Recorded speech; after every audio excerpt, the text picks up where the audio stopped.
Good afternoon, everyone. My name is Dr. Yolanda Harper, and I am a professor at the University of Arizona Global Campus. I am co-chairing this session with Dr. Nicola Lucas Prendergast, Associate Professor at UAGC. We are pleased to welcome you to this session, Fitting in Your Fitness, Holistic Content for Spirit, Mind, and Body. We hope you enjoy this session, and I'll turn it over to Dr. Darla Branda. Thank you, Dr. Harper. It's very nice to be with all of you today. I'll just start real quick and give you a brief background about myself. I've been in higher ed for 25 years now. Prior to that, I worked in healthcare, and I worked in health information management. So my first job in healthcare was I read patient records all day long. And so that's when I really started to develop an interest in wellness, because I was seeing all of these people, sometimes quite young, coming in with a wide variety of illnesses that were preventable had they been living a better life. A lot of the illnesses were lifestyle related. And my mother's had chronic illnesses since the day I was born. So I've always just had a real passion for it. And then prior to my time in healthcare, I served in the United States Air Force in a role that was completely different. So that's kind of my background. And I do want to let you know that I'm hoping this will be a really interactive session. I know for me, it's in the mid-afternoon. I'm actually at my standing desk because I'm feeling a little bit sluggish this afternoon. And so I'll be asking questions throughout. And so I hope you'll feel like participating and popping your answers in the chat. If not, just make mental notes or jot down your notes, the answers to those questions to yourself. If you're not feeling up to sharing today, that's quite all right. Also, I just want to start off by a disclaimer that I am not a licensed medical professional. These are things that I have learned over the years that have helped me. And so I'm not a clinician, even though I have worked in healthcare. So if you have something going on, please do seek medical care from a licensed provider. And also, I just want to let you know you're among good company here. I certainly don't have it all figured out. I'm turning 60 in May, and I'm still learning all kinds of things about how to take better care of myself. We have a joke in my family. My husband often will come up to me and do the little signal for me to put my oxygen mask on first, because as a mom and as a supervisor and all of these other roles that we carry, I tend to want to take care of everything and everybody first. And sometimes I, neglect myself, and that spirals very quickly. So I have started over the years adapting strategies to help prevent me from doing that. So next slide, if we can go through the next slide, please. Real quick, these are our pillars of care at the university, and this is what this conference is all about. And this is just the title. So when I started thinking about this presentation, I really wanted to make it holistic. Like, it's not just about physical wellness, it's about our mind, our spirit, our body, all three of these combined. And if one is out of whack, usually it will trickle down into the other elements of our being. So next slide, please.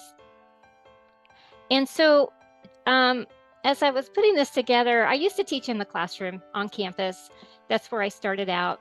I've worked in community college and nonprofit, private, and public.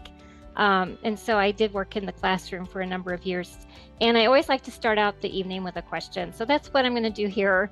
So I want you to, before we start going into some of the content, just think about, what does holistic well-being look like to you? And if you could participate in the chat, that's great.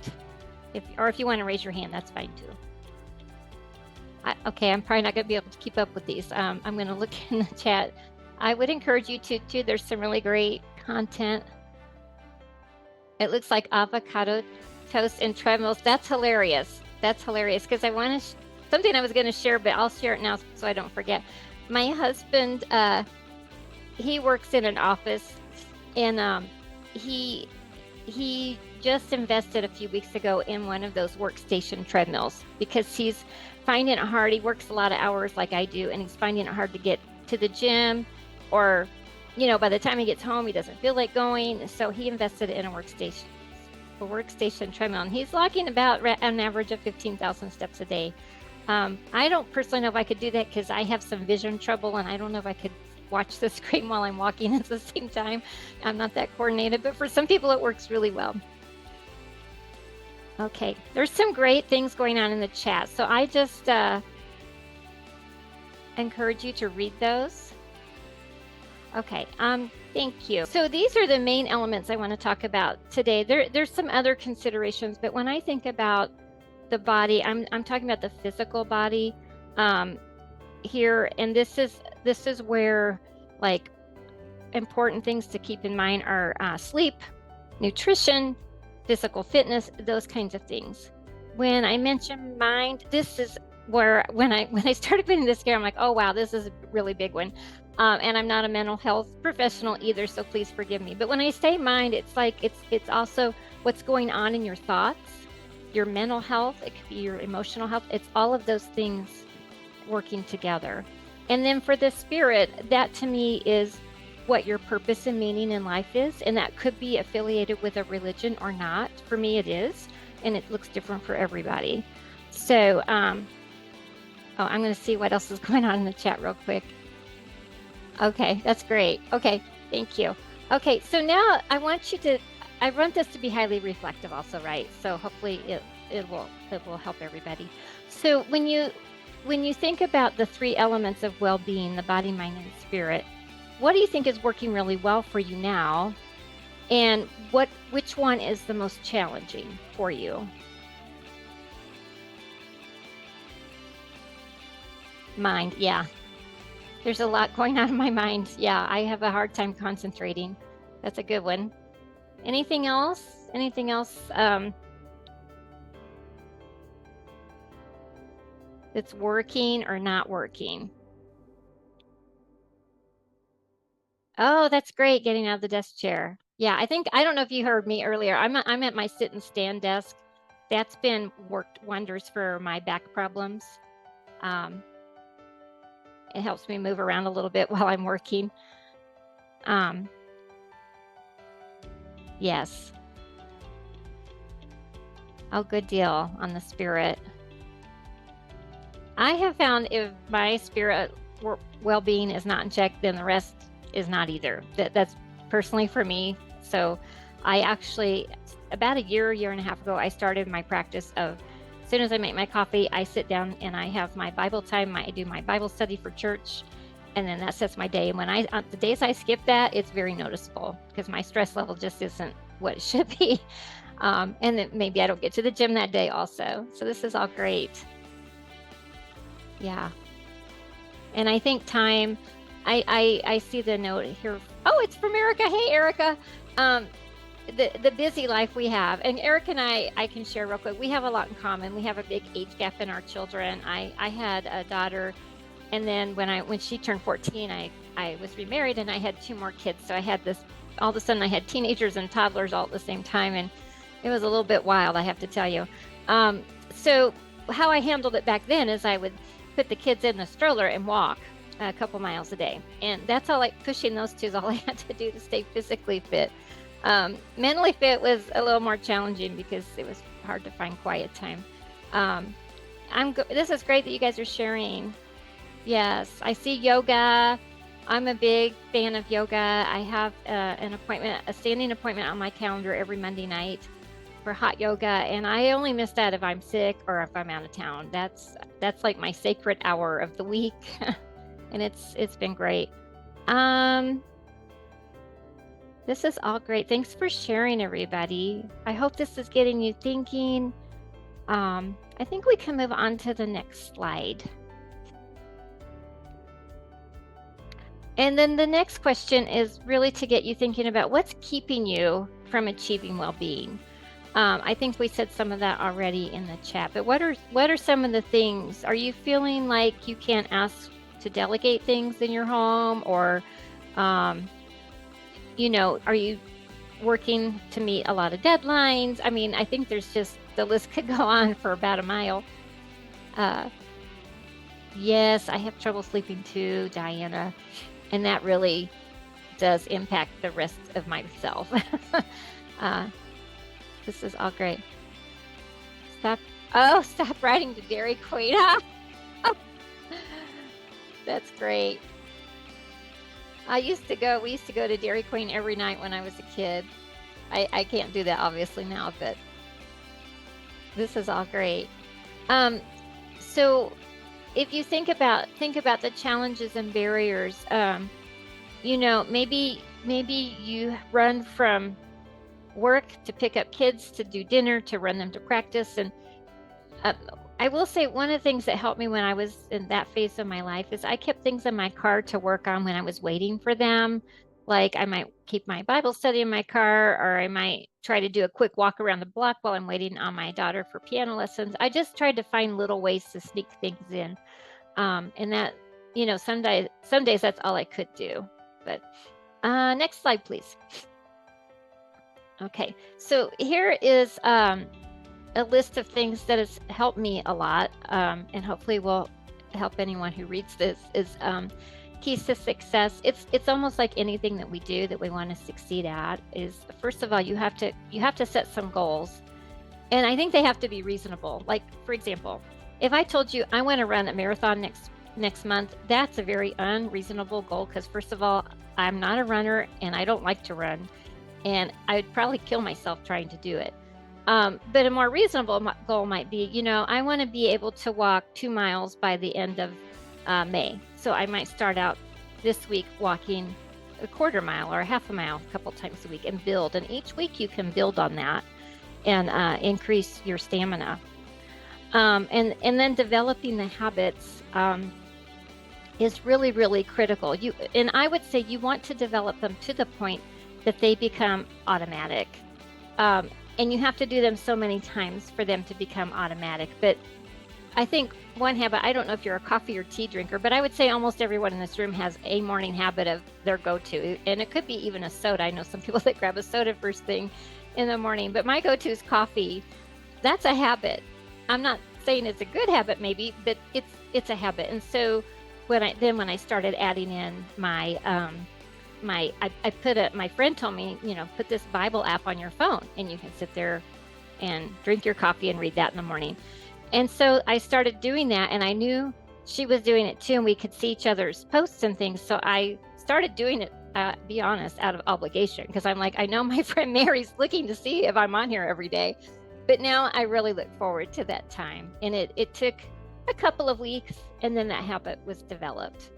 And then the big win, I want to talk to everybody, because I'm sure everyone in this room, you probably wouldn't be here if you keep all your promises to yourself. But I'd say keeping promises to yourself is really critical. We keep promises to everyone else, especially our family, our friends, our coworkers.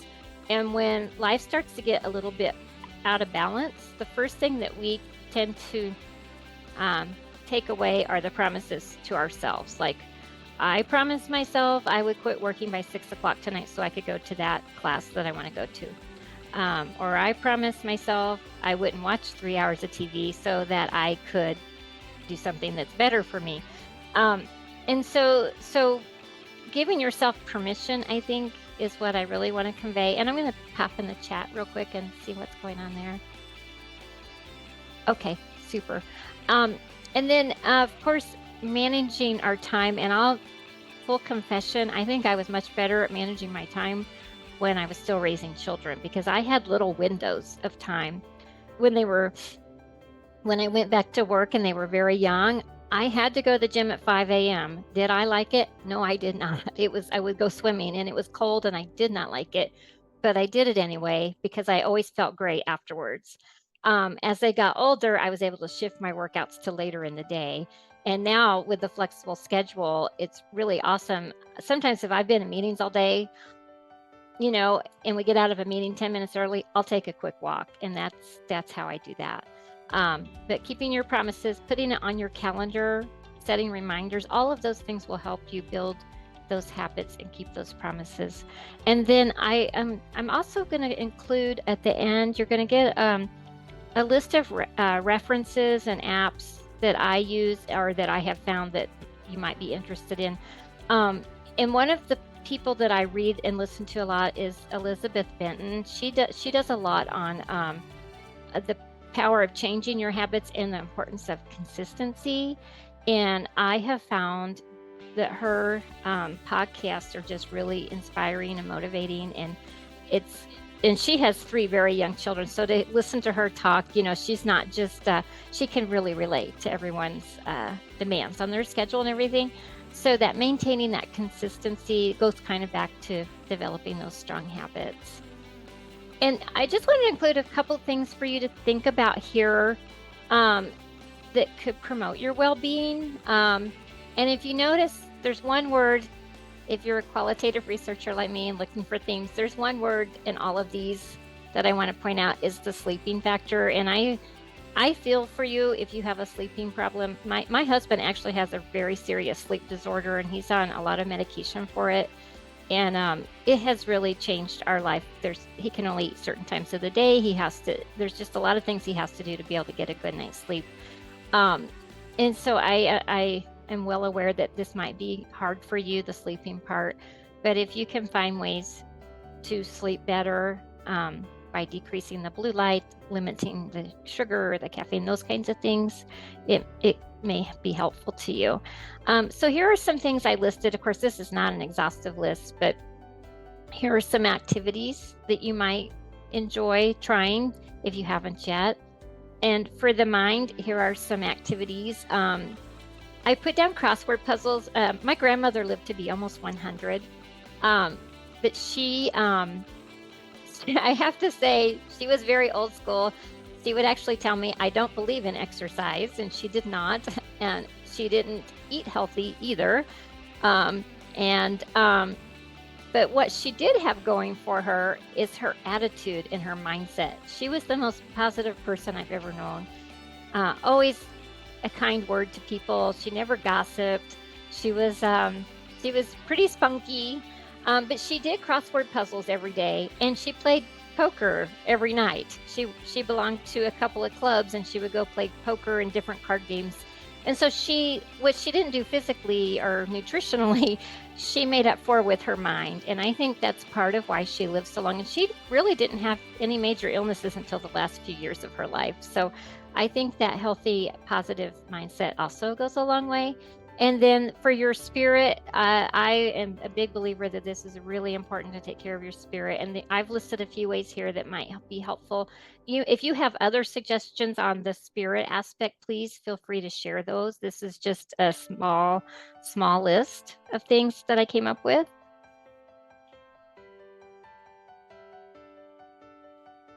These are all, okay, great. I'm just popping in the chat to see if are there any questions yet for me? Yes, long list, to-do list, yes. Any questions? Okay, yes, here's my question for you all. What types of activities would you be interested in doing to meet your wellness needs? Out of those things I showed you, or it's something that's completely, that is not on that list that you saw on the previous page. And how could you maybe incorporate those activities into your daily routine? And if you want to raise your hand or just speak up or put it in the chat, any of those are fine. Cycling and hiking, yes. I'm really fortunate. I live in an area where we have tons of trails.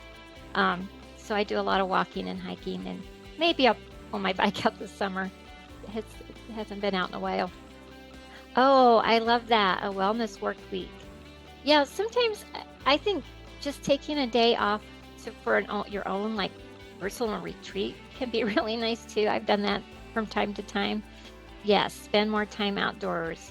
I 100% agree. I wish I lived in a warmer climate. It gets pretty cold here in Missouri in the winter, and I'm a big baby when it comes to the cold. But I agree with you. There's something just so peaceful about it. Tap dance. Oh, that's really cool. I feel like there's somebody on our team that tap dances, but I can't think of that person at the moment. Okay, thanks for sharing, everybody. And here I just wanted to give a few little tips, strategies, and feel free to chime in. And these are just some things that have helped me. I think I've already talked about some of these things on incorporating fitness in your workday. And what I like to call unexpected quote unquote free time. That means if a meeting's canceled, I I'm kind of I'm kind of prone to saying, "Oh, what can I fill up with that time?" But when I'm really thinking clearly, it's like, "Oh, this would be a great time to go walk on the trail for 30 minutes." No one's going to miss me, and my boss fully supports it. So I do try to do that, especially on days when the weather's nice. Um, so if a meeting ends early, if you finish a project early, um, I know I might be dreaming here because I know everyone's really overworked, but when you have those gaps, those little moments of unexpected free time, use those to treat yourself, to take care of yourself.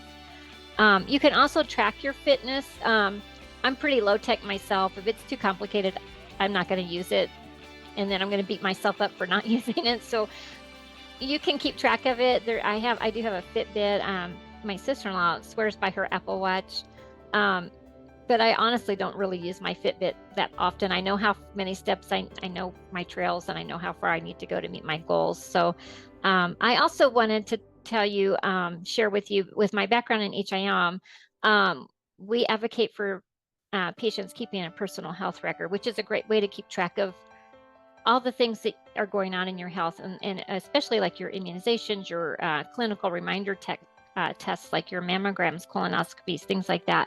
It can help you just stay on top of all those really important wellness checks. And I think I also mentioned already, I drive my family a little crazy because I set phone reminders for everything. Because if I'm working on something, I can really get into it and lose track of time. So I set reminders for my dates with myself to work out, or to spend some time working on my spiritual self, or other activities.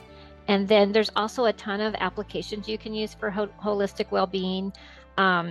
And I'm going to give you a resource guide with those. And there's so many others. I didn't include all of them because it would be impossible, but I'll share those with you at the end. And as far as the apps, also I wanted to mention that there's a lot of YouTube videos. If you're not one that doesn't like to go to the gym or want to spend the money on a gym, because I know they can be pricey, then you can just do a lot of these things at home. I wanted to start going to a private Pilates class, and when I looked up the fee, it was like $80 for 1 hour, and I was like, well, that's not going to work for me. So I have Googled. They offer a few at my gym, but not very many, and they're usually not at the best times for me. So, but you can learn how to do wall Pilates on YouTube. You can teach yourself all of these kinds of things now. You just have to be careful that you're watching your form and you don't hurt yourself. But you can do those kinds of things now in the privacy of your own home, if you don't want to be out and about among people while you're working out. So just keep that in mind. And then next slide. Thank you. Oh, we're at the last slide. Okay, I hope I'm doing okay on time. I have no idea. I see the timer, but what is one key takeaway that we've kind of talked about that you could implement, and how would you plan on doing that? Oh, these are great comments. Yes, I love taking walks. I love that, Lynn, with the gratitude journal. Yeah, scheduling, I would say 100% has helped me keep my promises to myself. Oh, okay, Erica. Yeah, that hot yoga class is 100 degrees. I love it. I come out feeling, it really, I think, does all three for me. It really is very a spiritual experience, and it helps my mind and body so much.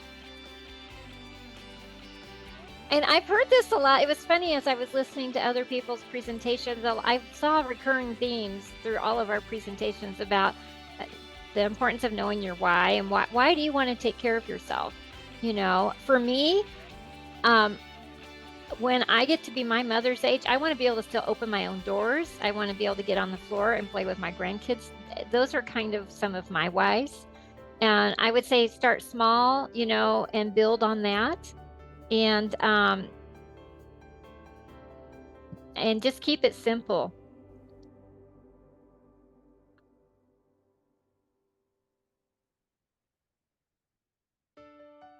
Oh, I'm looking at all the ideas.